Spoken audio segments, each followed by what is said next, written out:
এই নবদ্বীপ ধামে নদীবাসী দাঁড়িয়ে দাঁড়িয়ে এই হরিনাম বিতরণ করে এসো।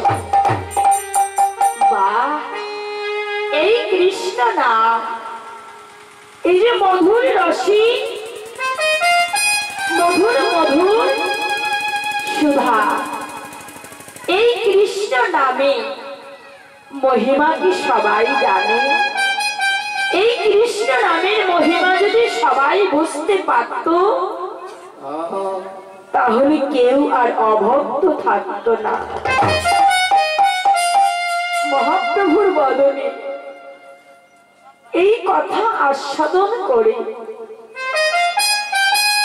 নিত্যানন্দ অঝরে কাঁদছে। আমি কেমন করে হরিনামে বিতরণ করব নবদ্বীপ ধামে? আমি তো কোনোদিন হরিনাম বিতরণ করি না। মহাপ্রভুর মনের বাসনা এই হরিনামের ভার কে নিতে পারে? এই হরিনামের ভার কি সবাই নিতে পারে বাবা? মহাপ্রভু অঝোর নয়নে কাঁদছে।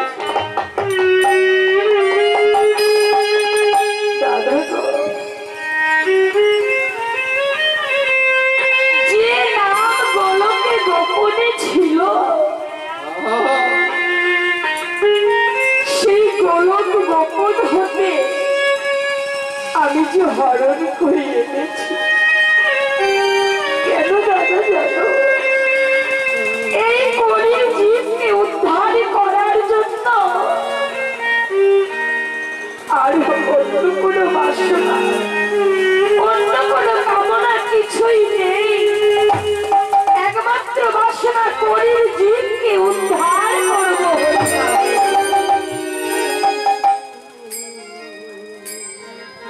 কিন্তু সেই কৃষ্ণ নাম, মধুর রাশির নাম আমরা কি কেউ বলতে পারি? মহাপ্রভু কাঁদছে। মহাপ্রভুর কাঁদা বদন দর্শন করে নিত্যানন্দ অঝোর নয়নে কাঁদছে। কেন? মহাপ্রভু যার প্রতি কৃপা করে, যার প্রতি কৃপা করে হরিনাম প্রদান করছে, সেই হরিনাম গ্রহণ করা একটু বড়ই কঠিন ব্যাপার। এই কৃষ্ণ নাম গ্রহণ করে আমি যে প্রচার করব,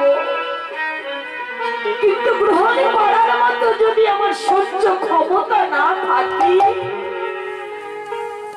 কেমন করে হরিনাম আমি ভক্তির দ্বারে দ্বারে প্রদান করব? নিত্যানন্দ বুঝতে দিচ্ছে। গৌর হরি, গৌর হরি, বাহ, আমাকে ভালো উপদেশ দিয়েছিস। হ্যাঁ দাদা, তুমি ভক্তির দ্বারে দ্বারে যাবে, ভক্তের হাতে ধরে, ভক্তের পায়ে ধরে এই হরিনাম বিতরণ করে আসবে। নিতাই গৌর হরি।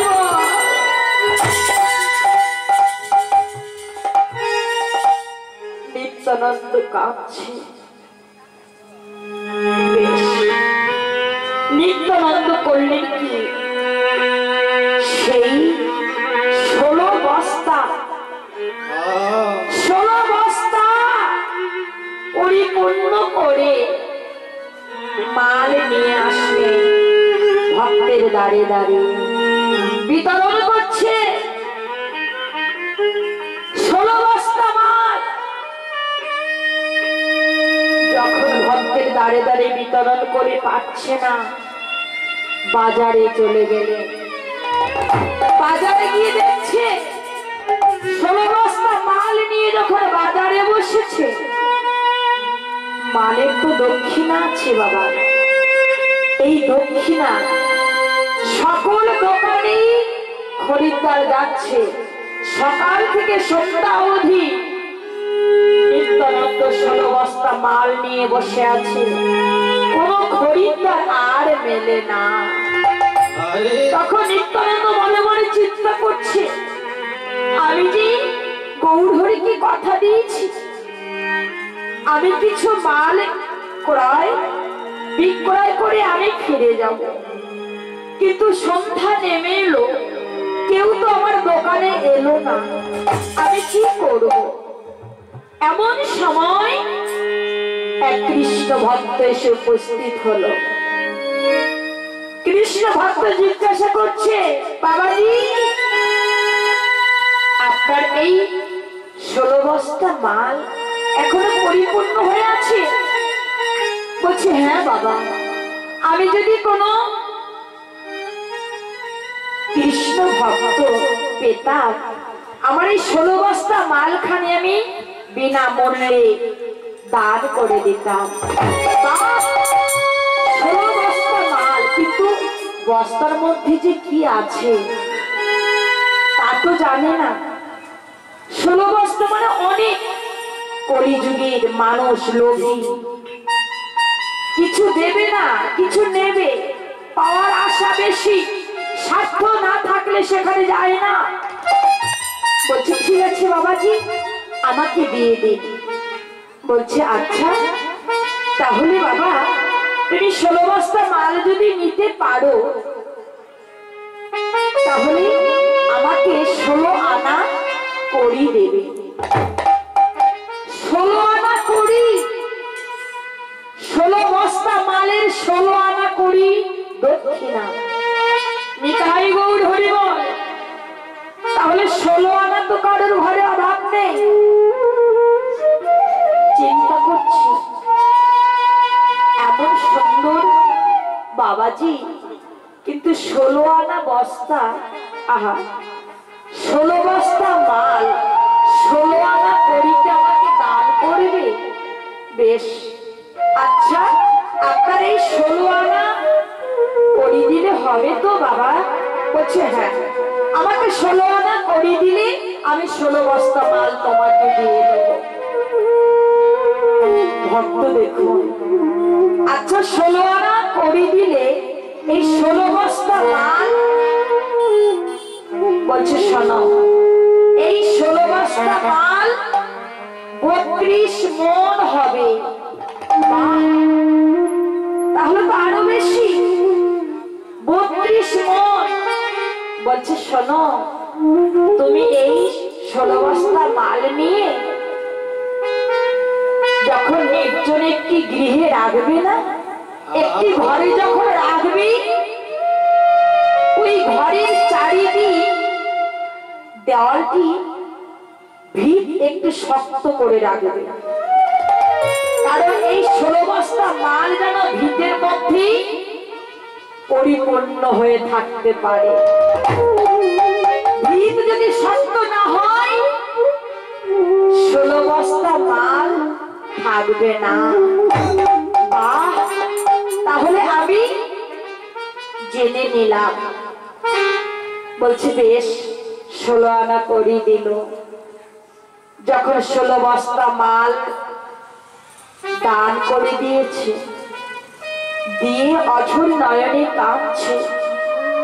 বলছি, বাবা শোনো, তুমি যখন ওই 16 বস্তা মাল নিয়ে যে ঘরে রাখবে না, ওই ঘরটি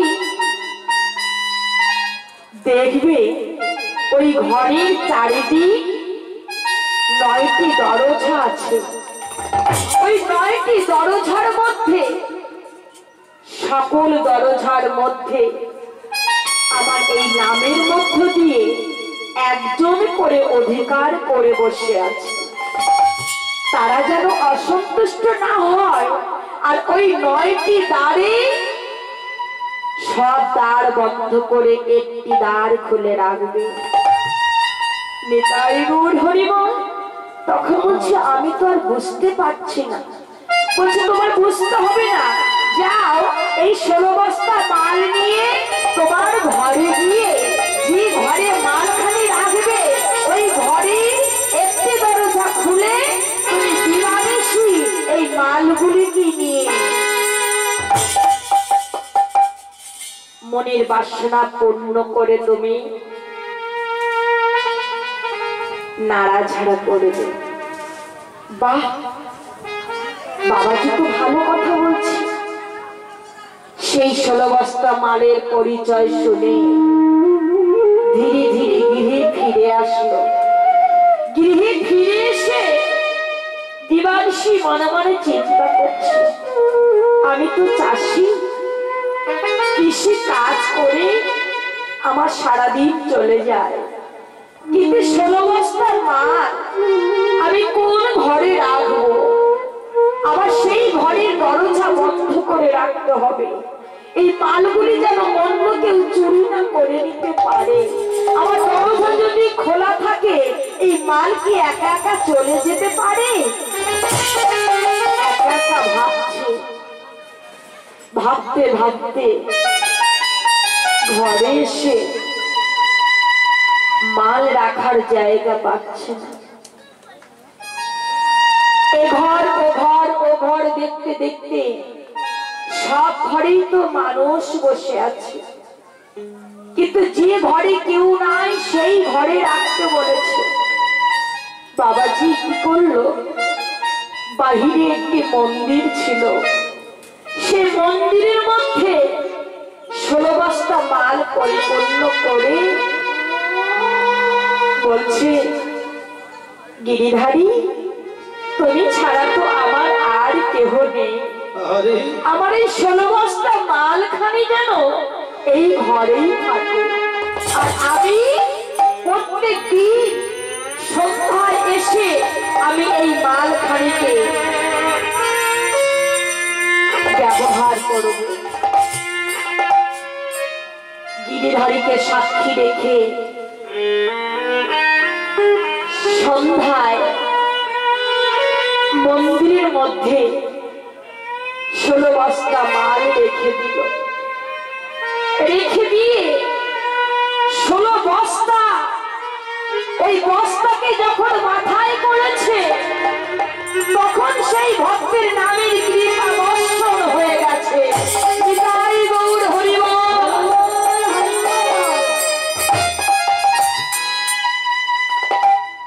দিবানিশি চিন্তা করছে, সংসারে পুত্র কন্যা পরিজন সবাই আছে, স্ত্রী পুত্র কন্যা, কারোর কথা ভাবছে না। তখন সেই বাবাজি শুধু মনে মনে চিন্তা করছে, আমি এতখানি মাল নিয়ে এসেছি, বাজারে দোকানদারের কাছে কেউ তো যায়নি, আমি কেন এতখানি মাল নিয়ে কোথায় রাখবো? সন্ধ্যায় নিশি প্রভাত হয়ে গেল। সকাল সকাল প্রভাত কালে উঠে মন্দিরে প্রণাম জানালো। প্রণাম জানিয়ে মনে মনে চিন্তা করছি, গিরিধারী, তুমি আমার মালখানি সযত্নে রেখে দিও। আমি কৃষি কাজে চললাম। কৃষি কাজ মাঠে চলে গেল। সারাদিন কৃষি কাজ করে সন্ধ্যার আগে গৃহে ফিরেছে। গৃহে ফিরে স্নান করে ভালো ধুতি পাঞ্জাবি পরে মন্দিরে প্রবেশ করেছে। মন্দিরে প্রবেশ করে অধীর নয়নে কাঁদছে, গিরিধারী, আমি তো জানি না আমায় কেন এমন কঠিন কর্ম দিয়েছে। সারাদিন কত কঠিন কর্ম করে মাঠে ঘাটে থাকি, কিন্তু তোমার তো সেবা দিতে পারি না গিরিধারী। সকাল গেল, দুপুর গেল, সন্ধ্যা এলো, এই সন্ধ্যাকালে গিরিধারী পূজা অর্চনা করে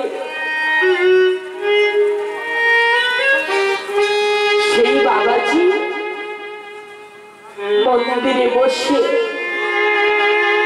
সেই 16 বস্তা মাল যখন হৃদয় অঙ্গম করলো, বস্তা খুলে দেখলো, একের পর এক যখন বস্তা খুলেছে, বস্তার ভিতর থেকে সেই 16 বস্তা মাল এক এক অবতারের হরিনাম ভেসে ভেসে আসছে। আমি যে সহ্য করতে পারছি না, আতঙ্কিত হয়ে গেল, নিস্তব্ধ হয়ে চিন্তা করছে, 16 বস্তা মাল আমি কোথায় রাখবো? যখন নয়নে দর্শন করেছি, নয়নে দর্শন করা মাত্রই হৃদয় অঙ্গম হয়ে গেল।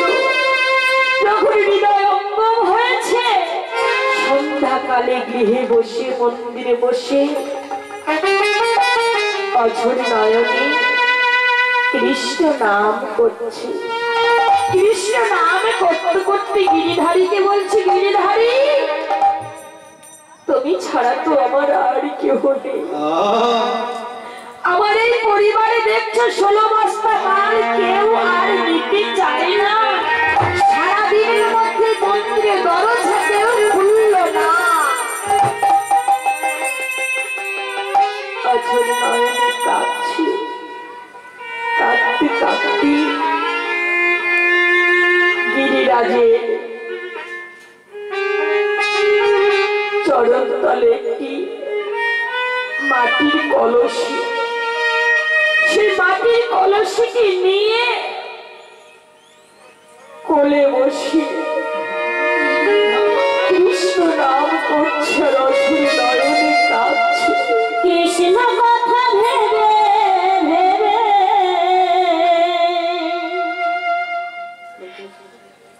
কৃষ্ণ কথা বলতে বলতে অঝোর নয়নে কাঁদছে।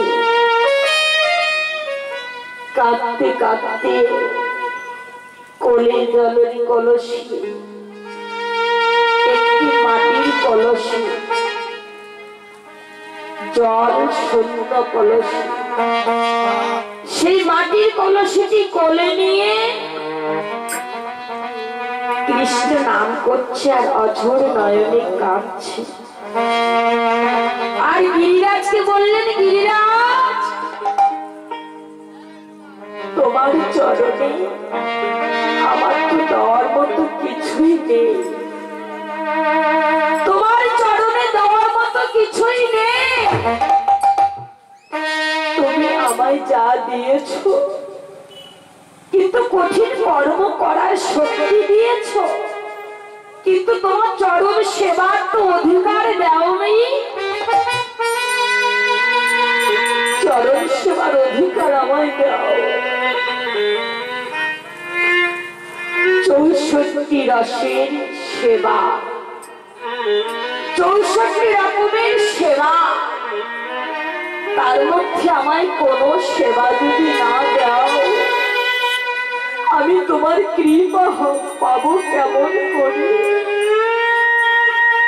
প্রত্যেক মানবের জীবনে একটি করে সেবা আছে।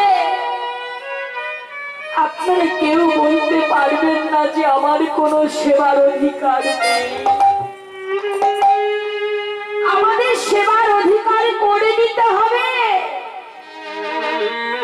কেউ কাউকে সেবা করিয়ে দেবে না গো। যেদিন আমরা ছেড়ে চলে যাব, সেদিন আমার সেবা তোলা থাকবে। সেই কৃষি বাবাজি গিরিরাজকে বলছে, গিরিরাজ আমি তোমার কিছু জানি না, তুমি কেন আমায় এতখানি মাল দিয়েছো? বেশ ভালো করেছো, তবে আমাকে তুমি সময় দাও, আমি তোমার জন্য নিশ্চয়ই কিছু করব, তুমি আমার সময় দাও। দিনহীন কানায় প্রত্যেক দিন সন্ধ্যায় মন্দিরে প্রবেশ করে কৃষ্ণ নাম করে আর অঝোর নয়নে কাঁদে।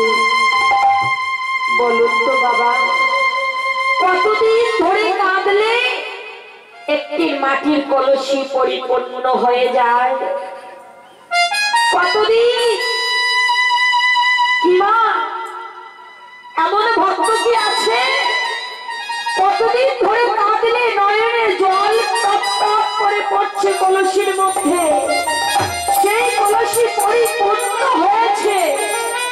কতদিনের নয়নের জল হলে তবে পরিপূর্ণ হয়। বাবাজি বার্ধক্য এসে গেল, আর চলতে পারছে না। বার্ধক্য এসে গেছে, আর চলতে পারছে না। কৃষি কাজ করার ক্ষমতা নেই। গিরিরাজকে বলছে, গিরিরাজ আমি যে আর চলতে পারছি না। আমার এই মন্দিরে কোনো দিকে তো দরজা খোলা নেই, একটি দরজা খোলা আছে। নিশীথে দৈব বাণী হলো,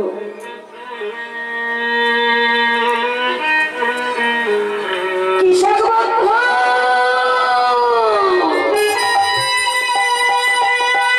বন্ধু তুমি অমন করে কাঁদছ, তোমার নয়নের জল অমন করে কেঁদো না। তুমি যদি অমন করে কাঁদো আমি তাহলে কেমন করে তোমার মন্দিরে থাকবো? আমি এই জগতে এই আঙ্গিনা যে মন্দির করেছে এই মন্দিরে আমি থাকি না। শোনো, তুমি ওই মন্দিরে আমাকে আর রেখো না গো। আমি এই মন্দির আর থাকতে চাই না। তুমি এই মন্দিরের ভিত যেমন তৈরি করেছ, শোনো কৃষক বন্ধু, আজ থেকে আমি তোমার দেহ মন্দিরে বিরাজ করলাম।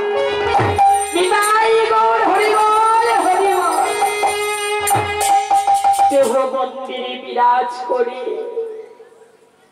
আমি যে তোমাকে আমার সঙ্গে করে নিয়ে যাব। আমি আর এই জগতে রাখবো না।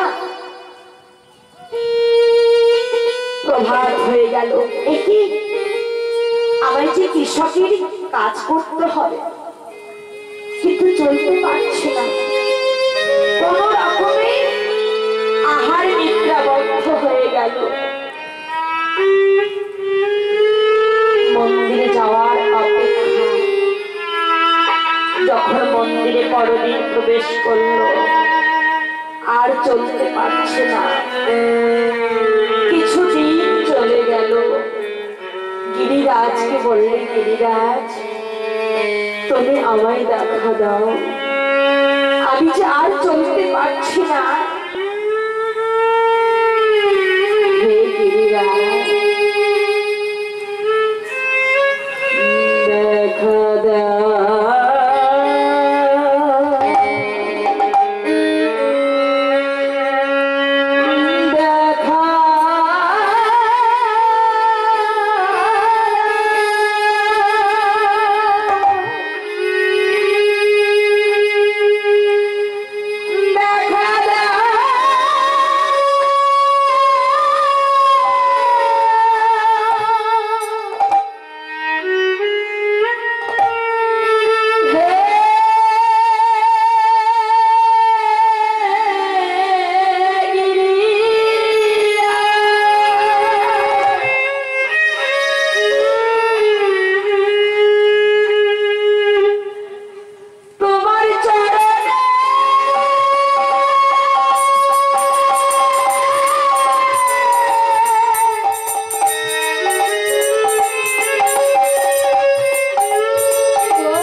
সহে না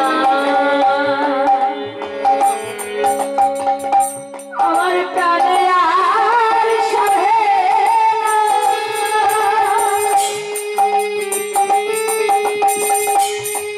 আমি যে আর চলিতে পারি না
আর চলতে পারছে না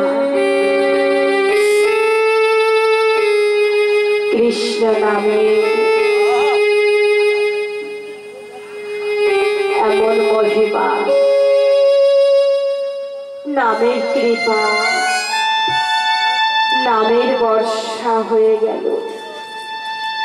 নামের কৃপা বর্ষণ হয়ে গেল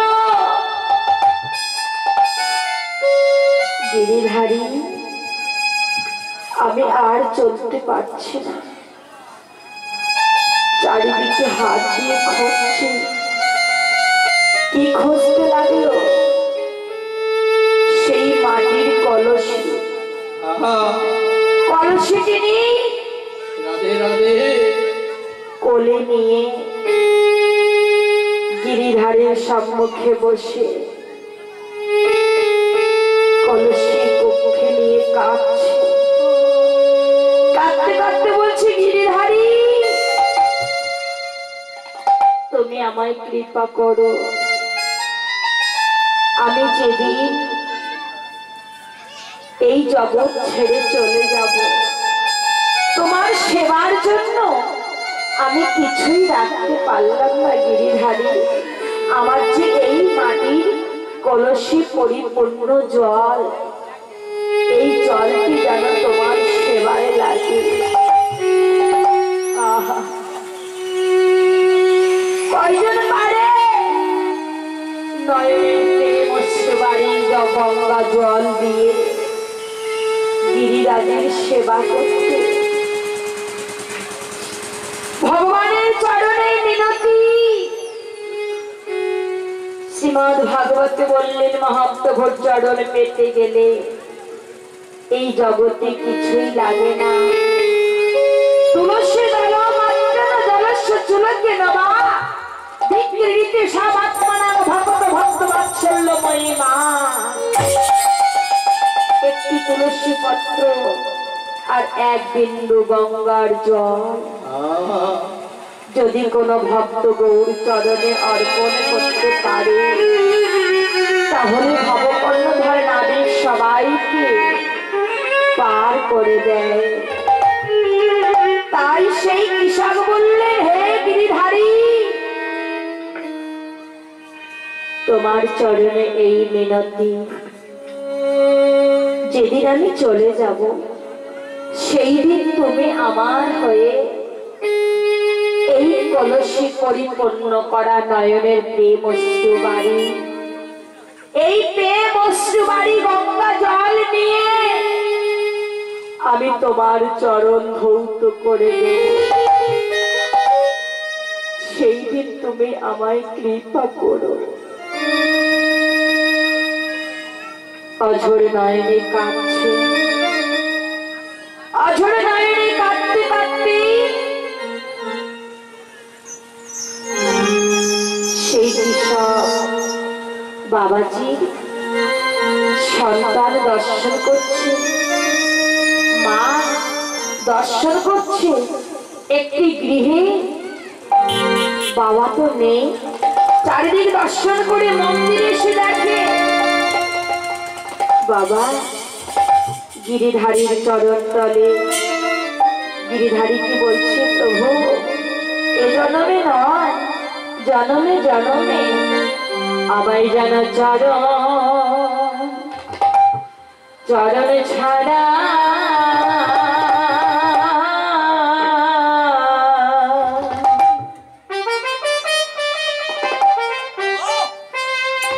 চরণ ছাড়া করো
চরণ ছাড়া করো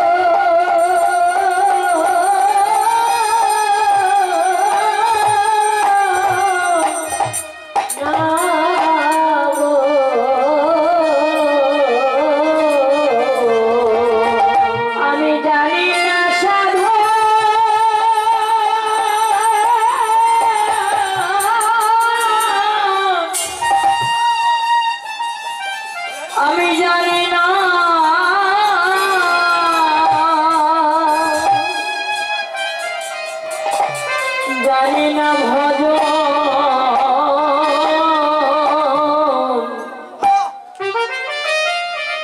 আমি জানি না তোমার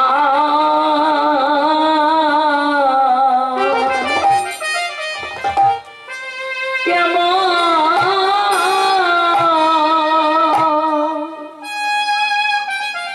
কেমন পুজো আমি জানি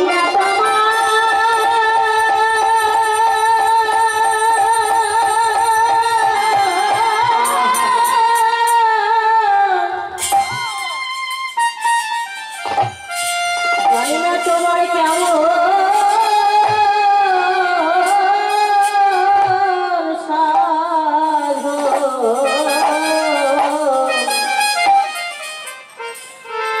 আমি জানি না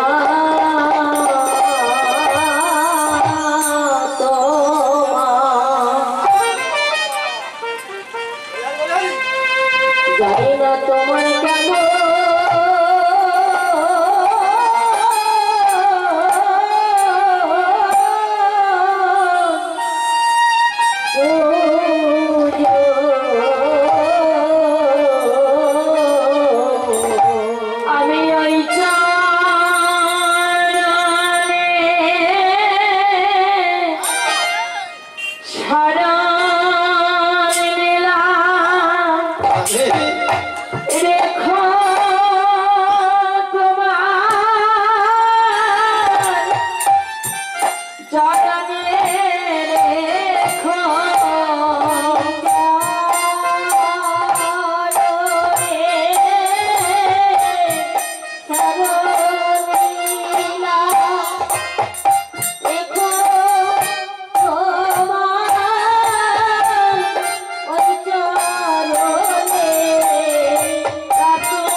বাসনা পূর্ণ করলে, সকল ভক্তির বাসনা পূর্ণ করলে।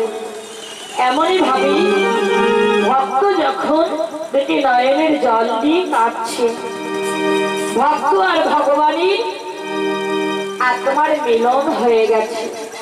ভক্তের সবকিছু সহ্য করতে পারে, ওরা ভক্তের নয়নের জল সহ্য করতে পারে না। তাই ভক্তের নয়নের জল দেখে আর স্থির থাকতে পারলেন না। ভক্তি পরম আত্মার সঙ্গে আজ আমার ভক্তির আত্মার মিলন হয়ে গেল। তাই ভক্ত আর ভগবানের মিলন হইল।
মহাপ্রভু আজ ভক্তের কৃপা হলো, সেই ভক্তকে নাম তিনি উদ্ধার করে দিল। যেদিন ভক্তের নামে কৃপা হয়ে গেল, সেই ভক্ত উদ্ধার হয়ে গেল। আজ আমাদের সবাইকে নামের আশ্রয় করতে হবে। সবাইকে নামের আশ্রয় করি, আমাদের উদ্ধার না হলে আমরা তো আবার নরকে পতিত হতে হবে। তবে আমাদের বাসনা, হে প্রভু, আমরা যেন আর নরকে না আসতে হয়। তোমার চরণে ঠাঁই দিও। সকল ভক্তির বাসনা পূর্ণ করে আমাদের সকলের যেন নামে রুচি আসে, জীবে দয়া আসে। হ্যাঁ, নামে রুচি, জীবে দয়া, বৈষ্ণবের সেবন, ইহা বই ধর্ম নাহি শোনো সনাতন। তাই মহাপ্রভু আজ ভক্তকে উদ্ধার করলেন। সেই ভক্তাধীন ভগবান সুরভূমি গঙ্গার তীরে হরি নামের ধ্বনি করতে লাগলো। আমাদের সবাইকে হরিনাম করতে হবে। উচ্চ ঈশ্বরে হরিনাম করলে মহাপ্রভুর কৃপা হবে না। নয়নের জল দিয়ে হরিনাম করলে মহাপ্রভুর অশেষ কৃপা বর্ষণ হয়ে যাবে। তাই ভগবানের কাছে এই মিনতি, হে প্রভু, তুমি আমাদের এই জগতে যা কিছু দিয়েছ সব কিছু কেড়ে নাও। কোনদিন তোমার চরণে এই মিনতি, কোনদিন আমার যেন নয়নের জল কেড়ে নিও না। এই নয়নের জল দিয়ে আমি যেন তোমার চরণ সেবা দিতে পারি। ভক্তমণ্ডলী, আমাদের বহির জগতে বাজারে দোকানে টাকা পয়সা দিলে সবকিছু কিনতে পাওয়া যায়, কিন্তু কোনো বাজারে, কোনো দোকানে, কোনো ঘরে, মন্দিরে, কোনো জায়গায় টাকা পয়সা দিলে কেউ কি নয়নের জল কিনে আনতে পারে গো? নিতাই গৌর হরিবল হরিবল। কেউ নয়নের জল কিনতে পারে না। আমাদের এই নয়নের জল শ্রেষ্ঠ। তাই মহাপ্রভুর কাছে এই মিনতি, হে প্রভু, তুমি আমার জীবনে যা কিছু আছে সব কিছু কেড়ে নাও, কিন্তু তোমার চরণে এই মিনতি, তুমি যেন কোনোদিন আমার নয়নের জল কেড়ে নিও না। এই নয়নের জল দিয়ে আমি যেন তোমার আকুল চরণ সেবা দিতে পারি। নয়নের জল ছাড়া আর কোনো গতি নেই। আমরা যে যাই কর্ম করি না কেন, নির্জনে বসে বসে 5 মিনিট যদি আমার মহাপ্রভু গোবিন্দের আরাধনা করি এবং নাম করি, 1 ফোঁটা যদি নয়নের প্রেমস্বী বাড়ি গঙ্গা জল ফেলতে পারি, তাতেই আমার গোবিন্দ সন্তুষ্ট হয়ে যেতে পারে, আর কিছু নয়। মহাপ্রভুর চরণে পেতে গেলে একমাত্র চেয়েছে ভক্তি। তাই শাস্ত্রে বললে, ভক্তি বিনা প্রভু কারো চিত্ত শুদ্ধি নয়। চিত্ত শুদ্ধি না হইলে নহে প্রমোদয়। প্রেম বিনা কৃষ্ণ প্রাপ্তি কভু নাহি হয়।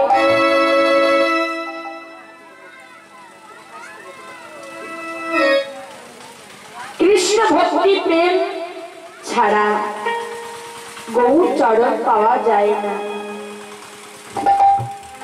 ভক্তি বিনা কভু কারো চিত্ত শুদ্ধি নয়। চিত্ত শুদ্ধি না হইলে নহে প্রেমোদয়। প্রেম বিনা কৃষ্ণ প্রাপ্তি কভু নাহি হয়। অত অপলাও সবাই ভক্তির আশ্রয়। আমাদের ভক্তির আশ্রয় করতে হবে, কিন্তু কোথায় পাবো সেই ভক্তি, কোথায় পাবো প্রেম? আমরা তো ভক্তি কোথায় জানি না, প্রেম কোথায় জানি না। আমাদের সকলের দেহে প্রেম ভক্তি আছে। শাস্ত্রে বললেন, ভাগবতে বললেন, যে দেহে কৃষ্ণ নামে না হয় প্রেমের অঙ্কুর, সেই দেহে পাপ আছয়ে প্রচুর। যে দেহে কৃষ্ণ নামে না হয় প্রেমের অঙ্কুর, সেই দেহে পাপ আছয়ে প্রচুর। তাহলে আমার দেহে কৃষ্ণ প্রেমের অঙ্কুর হয় না। আমার দেহে কৃষ্ণ নামে কৃষ্ণ প্রেম দিয়ে আমি গৌর সেবা দিতে পারি না। তাহলে আমার দেহে পাপ প্রচুর আছে। পাপের দেহ নিয়ে আমি তো যেতে পারবো না পরমার্থিক জগতে। আমাকে যদি পাপে পরিপূর্ণ হয়ে যেতে হয়, তাহলে আমাকে নরকগামী হতে হয়। তাই আজ আমাদের এই পাপের দেহ উদ্ধার করার জন্য মহাপ্রভু হরিনাম দাঁড়ে দাঁড়ে ভক্তের দাঁড়ে দাঁড়ে বিতরণ করছে। কোথায় কোন দ্বার? প্রত্যেক ঘরের দ্বার। আমরা জানি বহির্জগতে এই দ্বার, আমার আঙ্গিনায়, পরের আঙ্গিনায়, এটি হলো দ্বার। এই দ্বার নয়। দ্বার কোথায়?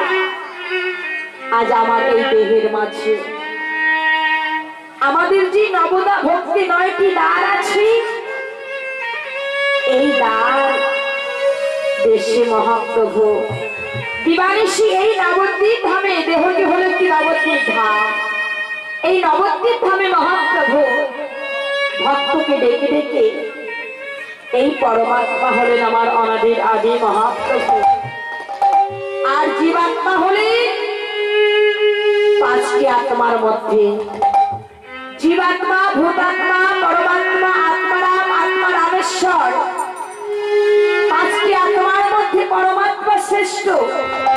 এই পরমাত্মার কোনোদিন মৃত্যু হয় না। তাই পরমাত্মা জীবাত্মাকে ডেকে বলছে, হে শ্রীধাম নবদ্বীপ মাঝি, গৌরাঙ্গ রূপে অবতীর্ণ হয়েছে। নবদ্বীপ ধামে মহাপ্রভু এসেছে নদিয়ার ভক্তগণ সঙ্গে নিয়ে। নদিয়ার ভক্তগণ কারা?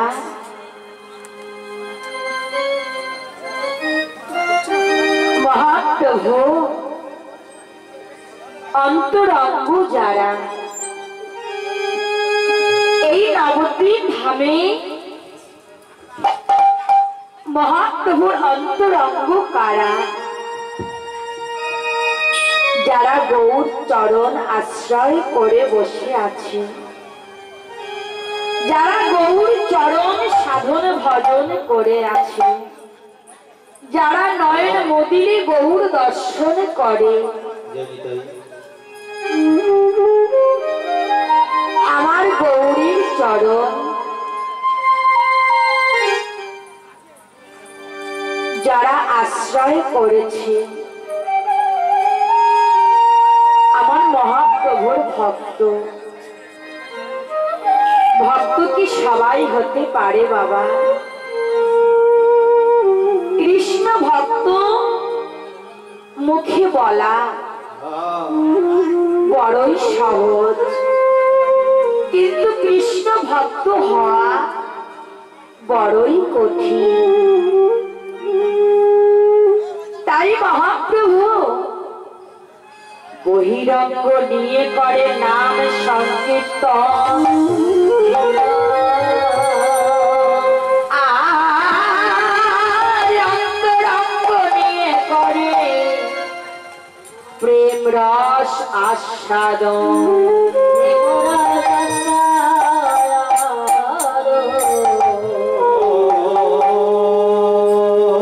অন্তরঙ্গ নিয়ে করি প্রেম রস আস্বাদন।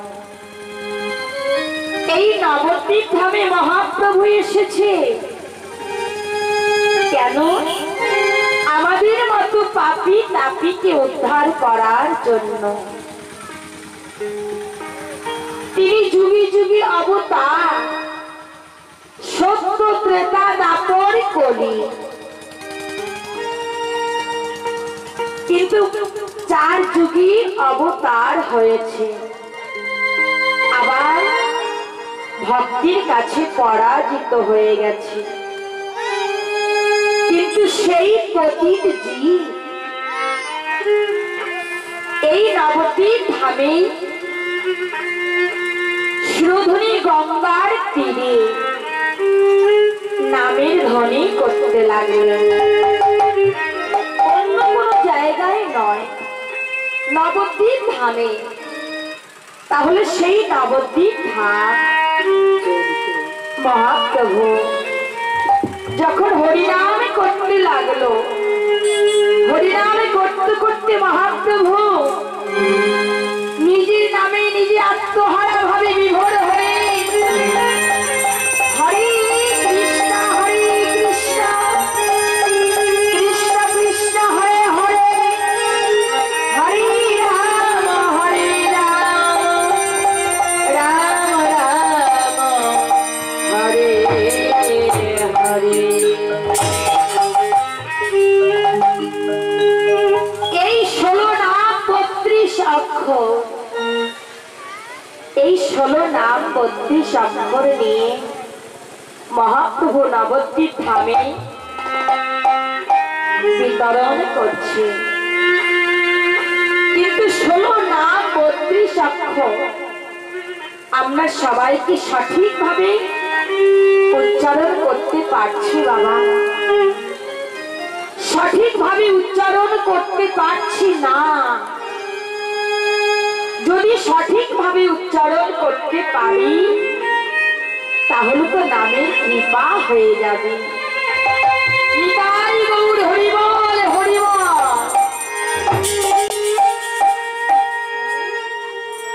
নামের যদি কৃপা হয়ে যায় তাহলে সেই কৃষ্ণ ভক্ত হয়ে যাবে।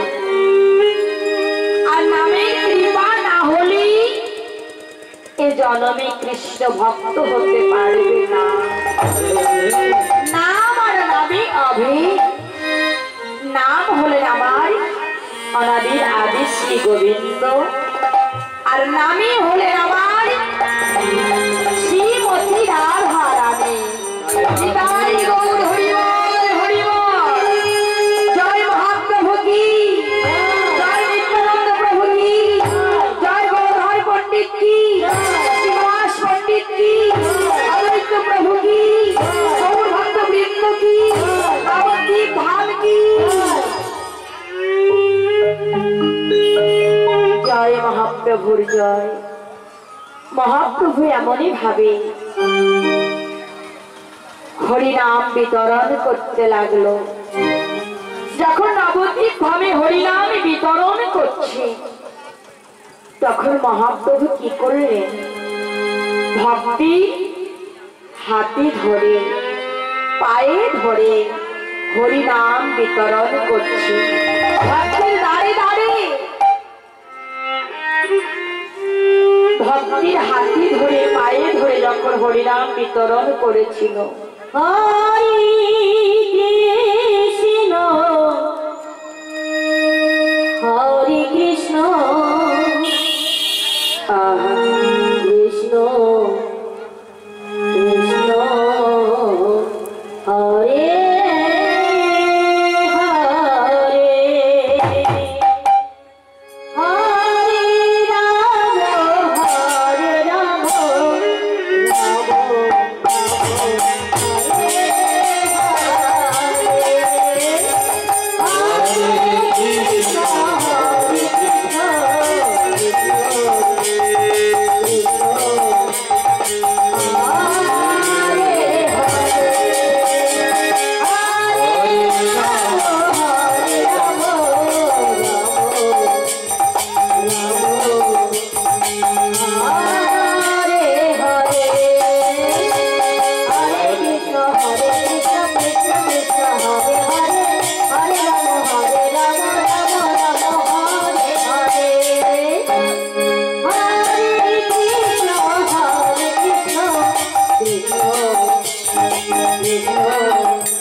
ভক্তের হাতে ধরে পায়ে ধরে হরিনাম বিতরণ করিতে করিতে আজ মহাপ্রভু আমার হরিনামের আশ্রয় নিয়ে ভক্তের দাঁড়ে দাঁড়ে হরিনাম বিতরণ করিতে লাগিল। এমন সময় নিত্যানন্দ প্রভু মহাপ্রভুর ভাব দর্শন করলেন। একই হরিনাম করছে। হরিনাম করতে করতে মহাপ্রভু একাধারে দাঁড়িয়ে আছে। নিত্যানন্দ দর্শন করে বলছে, গৌর হরি গৌর হরি। ভাই, এমন ভাবে দাঁড়িয়ে আছিস কেন? তোর বদনে কৃষ্ণ নাম কোথায় গেল? তুই বদনে কৃষ্ণ নাম বলছিস না? কি হয়েছে? কি হয়েছে গৌর হরি? দাদা, দাদা গো, শোনো দাদা, আজ এই নবদ্বীপ ধামে আমার হরিনাম করতে ভালো লাগছে না। কেন? শোনো দাদা, আমি তোমায় কর্মে বলে দেই। শোনো দাদা, দাদা গো, যাহারলা দিয়া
দাদা দাদা গো গৌর হরি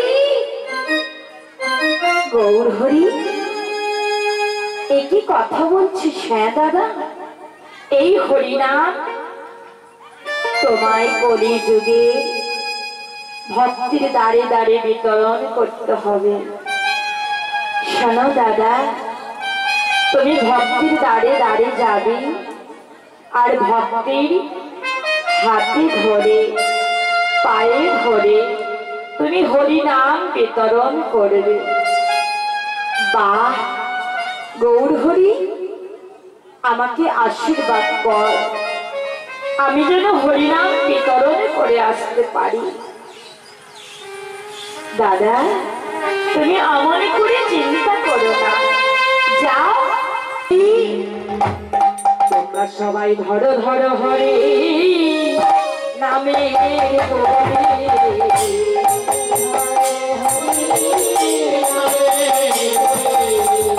ধরো ধরো হরি নামে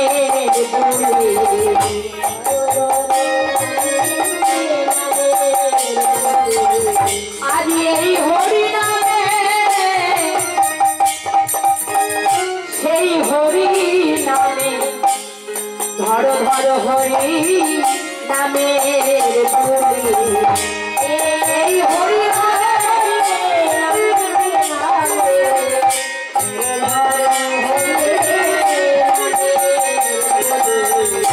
আজ পরপারে যেতে পারো, ধরো ধরো হরি নামে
তাই মহাপ্রভু যে দেহে হরিনামের বুলি বলতে পারছে সেই দেহখানিকে উদ্ধার করবে।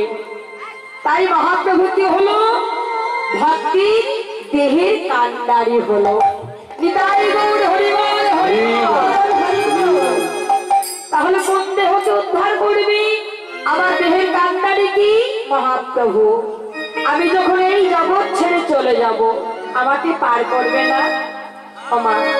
আমাকে পার করার জন্য একজন লাগবে, তো আমার দেহের কান্ডারি আজ আমার মহাপ্রভু। কোন দেহকে উদ্ধার করবে? সব দেহকে উদ্ধার করবে। তাই সেই কান্ডারি হলো আমার মহাপ্রভু। তাই পরমাত্মা হলেন আমার দেহের কান্ডারি, আর ভক্ত হলেন জীবাত্মা। তাই জীবাত্মাকে উদ্ধার করার জন্য আমার দেহের কান্ডারি হয়ে তাই মহাপ্রভু কি করলেন? একটি তরণী সৃজন করছে। তরণী অর্থাৎ নৌকা। নৌকা সৃজন করলেন। এই নৌকা কেমন করে সৃজন করেছি? দুটি নৌকা তৈরি করলেন। তরণী দুটি তৈরি করেছে, একটি হলো সাধনার তরণী আর একটি হলো কাষ্টের তরণী। আমাদের বহির্জগতে কাষ্টের তরণী আছে। সেই তরণী কোথায়? আমাদের নদীতে আছে না? আমাদের খেয়া পারাপার করতে হয় যে তরি, নৌকা, সেই তরি তৈরি করলো বহির্জগতে। আর অন্তর্জগতে ভক্তকে উদ্ধার করার জন্য সাধনার তরি, সাধনার নৌকা তৈরি করলো। নিতাই গৌর হরিবল। সাধনার নৌকা কেমন একটু পরে আসছি। তাহলে মহাপ্রভু আজ নামের তরি তৈরি করলেন। এই হরিনামে নৌকা বিলাস করলেন কেন? সবাই বলে নৌকা বিলাস আছে সহজ, অত সহজ নয়। নৌকা বিলাস, নৌকায় মহাপ্রভু বিলাস করেছিল, তাই হয়েছিল নৌকা বিলাস। বিলাস মানে তো স্বয়ং, যে নৌকায় বিলাস করবে মহাপ্রভু তখনই হবে নৌকা বিলাস। কেমন? এই দেহটি সাধনার দেহ তৈরি করলে, ভজনের দেহ তৈরি করিতে পারিলে, এই দেহের মধ্যে যদি গৌর হরিকে একবার শয়ন বিলাস তৈরি করিতে পারি, আহা অত সহজ। যে কোনো তরিতে, যে কোনো নৌকায় কি গৌর হরি শয়ন করতে পারে গো? নিতাই গৌর হরি বল। যে কোনো তরিতে, যে কোনো নৌকায় গৌর হরি শয়ন করতে পারে না। যে নৌকায় গৌর হরি শয়ন করবে না, সে নৌকা কোনোদিন পরমাত্ম জগতে পার হবে না। যে নৌকা শয়ন করবে, সেই নৌকা অতি ধীরে ধীরে বাড়িতে বাড়িতে পরমাত্ম জগতে পার হয়ে যাবে। প্রেম জলে ডুবু ডুবু লোচন তারা,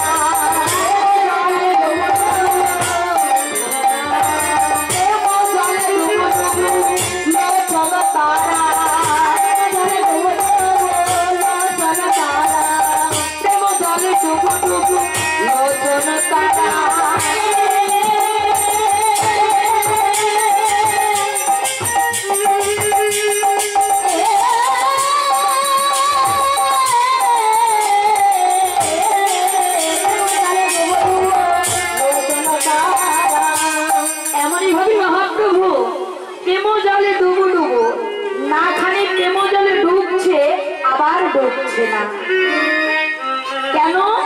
আমার মহাপ্রভু তরণী সৃজন করেছে, সাধনার তরণী সৃজন করে নৌকা ঘাড়ে দশা কেমন হয়েছে? নৌকা ডুবুডুবু করছে অথচ ডুবছে না, ডুবুডুবু করছে অথচ ডুবছে না। তাহলে মহাপ্রভু বললেন, শোনো, যে তরী আমার গৌরব লাবণ্য সাগরে ডুবে গেছে, সেই তরী আর উদ্ধার হতে কোনো অসুবিধা নেই। আর যার কামনা বাসনা আছে, যার তরী সংসার বাসনা ডুবে গেছে, সেই তরী আর কোনদিন পরমার্থিক জগতে পার হবে না। তাই গৌর হরি বল, হরি বল। তাই মহাপ্রভু আমার সেই কান্ডারি হয়ে আজ এই নদিয়ার ভক্তগণকে ডেকে হেঁকে পার করে দেয়। আজ দেহের কান্ডারি হয়ে প্রিয় গদাধরকে বামে নিয়ে, প্রিয় গদাধরের সঙ্গে পুরাবো অবশ্য রঙ্গে, আর নৌকায় বসিয়া করে কেলি, বসিয়া করে প্রিয় গদাধর সঙ্গে, প্রিয় গদাধর পুরাবো অবশ্য রঙ্গে।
লীলার কথা মনে করলেন। উড়ব লীলার কথা মনে করে আজ মহাপ্রভু প্রিয় গদাধরকে বক্ষে নিয়ে পার করবে। তাই জগতের জীবকে ডেকে ডেকে পার করে দিল হরিনাম দিয়ে। আজ এমনই ভাবে উদ্ধার করিলেন, তাই মহাপ্রভু জীবকে উদ্ধার করি আজ বৃন্দাবন লীলার কথা মনে পড়ে গেল। আর এদিকে মহাপ্রভুর চরণ ধরে সবাই কাঁদিতে লাগিল।